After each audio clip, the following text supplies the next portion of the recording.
इसीलिए इस कंसल्टेशन के बाद में और साथ ही साथ जो जॉइंट कंसल्टेटिव मैकेनिज्म है सेंट्रल गवर्नमेंट के एम्प्लॉयज का, JCM, उसके साथ मल्टीपल मीटिंग्स, फिर दुनिया के कई देशों में किस तरह की स्कीम्स हैं, किस तरह के सिस्टम्स हैं, वो भी देखा।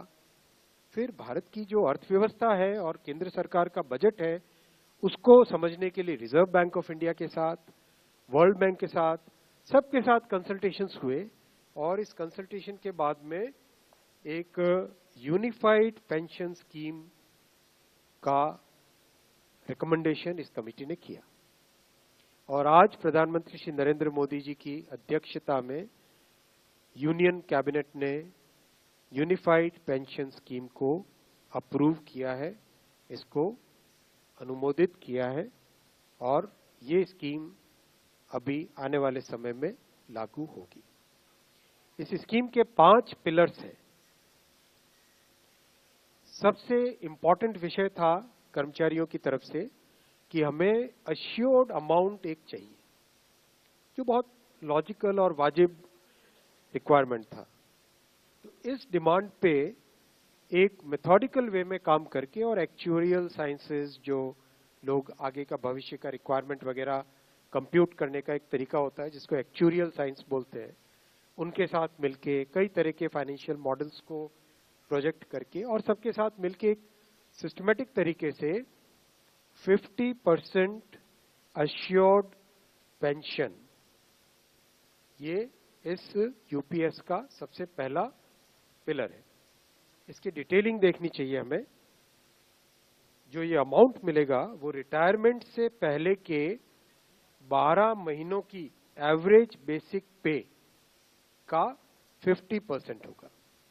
मैं रिपीट कर रहा हूं, अश्योर्ड पेंशन का जो अमाउंट है that will be the average of basic पे ऑफ 12 मंथ्स बिफोर सुपर एनुएशन, उसका 50% होगा। और इस फुल पेंशन के लिए जो क्वालिफाइंग सर्विस रहेगी वो रहेगी 25 इयर्स, यानी 25 वर्ष तक अगर किसी ने काम किया है, सेवा की है, तो उसको फुल पेंशन यानी जो ये अश्योर्ड पेंशन का अमाउंट है वो मिलेगा। 25 साल से अगर कम है लेकिन 10 साल से ज्यादा है तो उसमें प्रोपोर्शनेट पेंशन रहेगी, प्रो रेटा वो पेंशन का अमाउंट बनेगा। जो कभी किसी कर्मचारी की डेथ हो जाए तो फैमिली पेंशन एक बहुत बड़ा, स्पाउस के लिए ये बहुत बड़ी एम्प्लॉयज की एक रिक्वायरमेंट थी, डिमांड थी। तो सेकंड पिलर इस यूपीएस का है अश्योर्ड फैमिली पेंशन। किसी भी कर्मचारी के डिमाइज से पहले, इमीडिएटली पहले जो पेंशन थी, अमाउंट था, उसका 60% मिलेगा एम्प्लॉय के, डिसीज्ड एम्प्लॉय के स्पाउस को। ये सेकंड पिलर है। थर्ड पिलर है अश्योर्ड मिनिमम पेंशन। कई बार देखा कि सर्विस कम होती है और कंट्रीब्यूशन जितना हुआ है उससे एक सफिशिएंट अमाउंट नहीं मिल पाता था, और ये अपने आप में एक बड़ा विषय था केंद्र सरकार के कर्मचारियों का और एनपीएस में जुड़े सभी कर्मचारियों का। इसीलिए एक minimum assured pension, assured minimum pension 10,000 rupees per month, वो इसमें यूपीएस में थर्ड पिलर ये रखा गया है।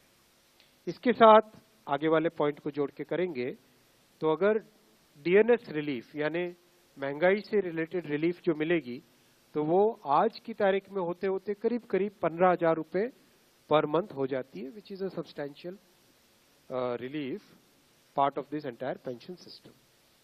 फोर्थ पिलर है इन्फ्लेशन के साथ इंडेक्सेशन।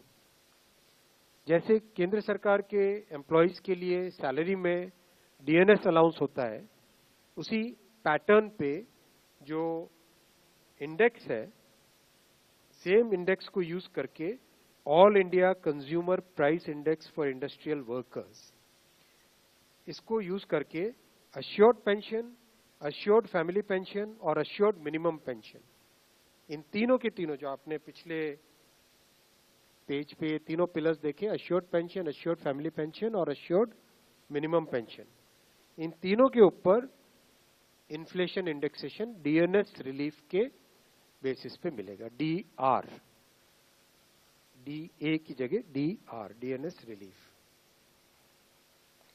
पांचवा पिलर है इस स्कीम का lump sum payment at superannuation in addition to gratuity. ये एक तरीके से बहुत ही इंपॉर्टेंट और बहुत ही बड़ी एक रिलीफ मिलेगी। जब सुपर एन्युएशन होता है तो उसके बाद में इंसान अपनी लाइफ को प्लानिंग जिस तरह से करना चाहिए तब कई बड़े खर्चे आते हैं, इसलिए ये लंप सम एक अमाउंट तय किया गया। यह है कि हर 6 महीने की सर्विस के लिए monthly emoluments which means pay and DA combined, उसका 10% अमाउंट।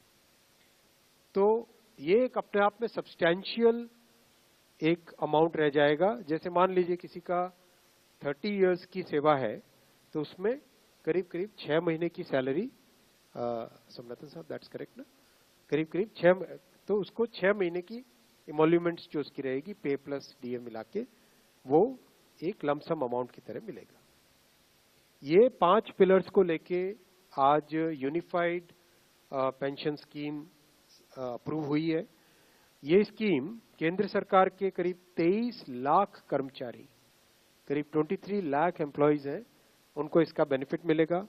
ऑप्शन रहेगा, कोई अगर एनपीएस में रहना चाहे तो एनपीएस में रह सकता है, यूपीएस में ऑप्ट करना चाहे which is naturally a very attractive scheme तो उसमें ऑप्ट कर सकता है।